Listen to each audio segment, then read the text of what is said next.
We're living through the most significant media disruption since the printing press.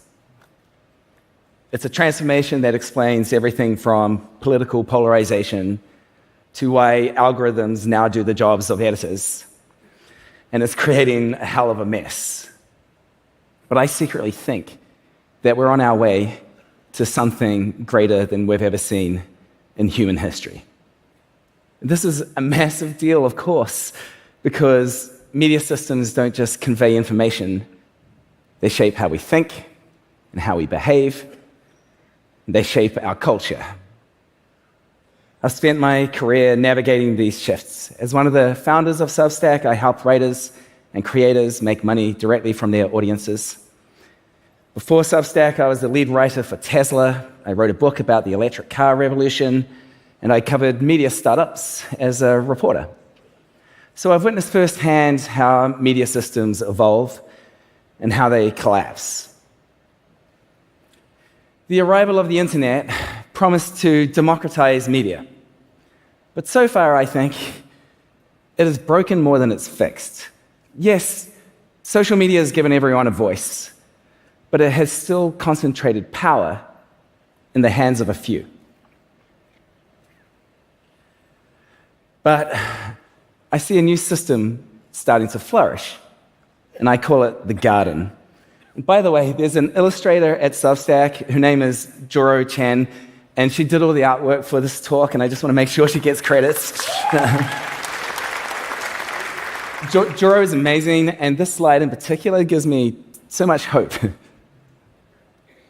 Anyway, this garden includes a new generation of media platforms that give more power to creators and consumers. It's coming from places like Patreon, Twitch, Supercast, and then the company I started with Chris Best and Jiraj Sethi, Substack. It's an ecosystem that gives economic autonomy to independent voices, and it fosters direct relationships that are built on trust, instead of just putting everyone at the mercy of algorithms that maximize engagement and advertising revenue.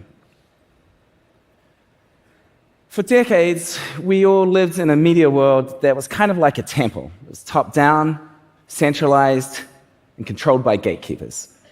We had the city newspaper over breakfast, radio for the morning commutes, TV news just before dinner, and it was a relatively stable system, but it was also rigid.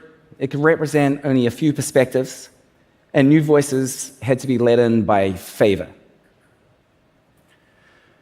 Well, the internet companies came along, and they sacked this temple.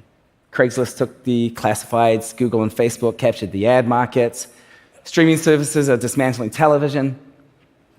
And now, with the rise of social networks, we're in the age of chaos media, where anyone can have a voice, but the power still flows primarily to the platforms. We've gone from catechism to cacophony. And our political culture mirrors this chaos. Opponents are to be humiliated. Followers are expected to show fealty to specific doctrines. And attention of any kind, whether it's positive or negative, wins the day. So we've gone from ask not what your country can do for you to what you can do for your country, to dunk tweets and goading salutes. Not going to do one of those. But when you look closely, it is possible to see something new emerging. And when I look closely, I see the green shoots of a garden.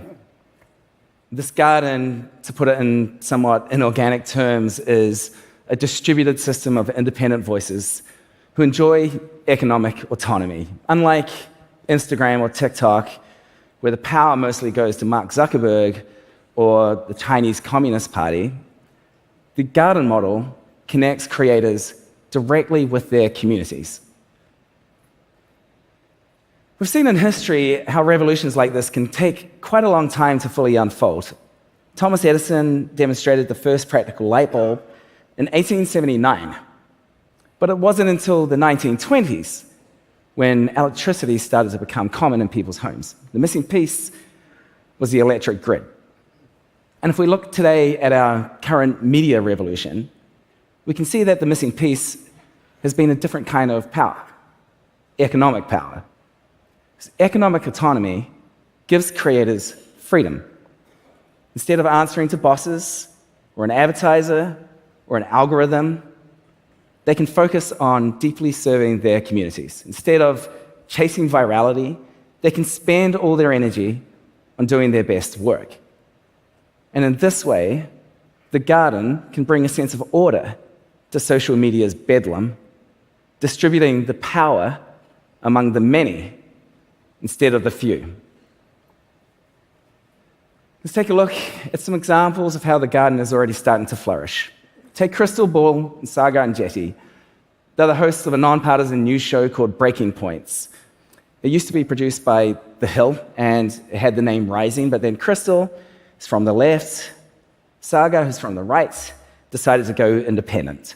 They moved it to Supercast and YouTube, and then to Rumble. Now they make more money from subscriptions and cover a broader range of political viewpoints for an audience of more than 1 million viewers. We'll take Caroline Chambers. When publishers spurned her proposal for a cookbook deal, she took matters into her own hands. She set up a Substack, because she's a genius. She called it What to Cook When You Don't Feel Like Cooking, and she grew a community there to about 500,000 people.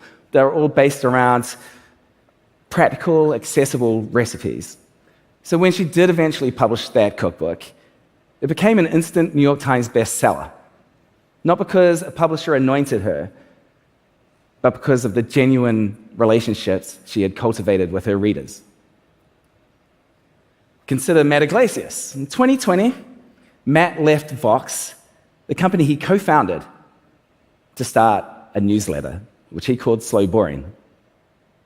Matt had been a blogger since the early 2000s. He went on and wrote for The Atlantic. And then he started Vox during the social media boom. But it's with Slow Boring that he's found true independence. And today he writes about what he wants to write for an audience of more than 200,000 subscribers, and he makes more than $1 million a year. What these creators share in common is independence from traditional gatekeepers and aggregators. They succeed by cultivating trust, not by gaming algorithms or knowing the right people. So when you subscribe to Breaking Points or you support Caroline's Substack, you're not just paying for content, you're entering into a relationship. The creator knows you're there, they value your support, and they can often engage with you directly in ways that just weren't possible in the old systems. This garden is about ownership and sustainability and resilience. When the creators own their relationships with their audiences directly, no platform or algorithm can suddenly cut them off from their community. That sense of ownership translates into a sustainable income that doesn't depend on algorithmic whims or viral trends. And the whole system is more resilient because it's not vulnerable to a single point of failure. If TikTok or Facebook change their policies overnight, the independent creator can continue to live off the value of their relationships with subscribers. This shift has profound implications. In the garden, the media can become less about capturing attention and more about nurturing relationships.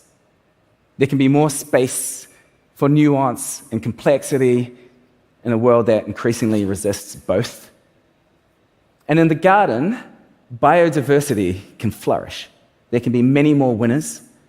There can be much better coverage of a vast multitude of niches. And everyone can play a role in shaping the culture they live in. Of course, there are going to be some people who will say, well, this is all just going to lead to more echo chambers. But I think the opposite can be true, because when you network cultural connections, people can move freely between communities and be exposed to new ways of thinking in more moderate environments. The chaos of our current media moment cannot last. but then no one's quite sure what the new landscape's going to ultimately bring. And that's why our choices today matter so much. Every subscription, every share, and every minute of our attention is a vote for the culture we want to flourish. And now we can invest in a system that values deep relationships. We can reclaim our attention from the doom scroll feeds and pour it like water onto the seedlings of a better future. And when we do this, it's not just about getting better content. It's about cultivating a richer and more thoughtful culture, a culture that can face up to the complex challenges of our time, a culture worth subscribing to. Thank you.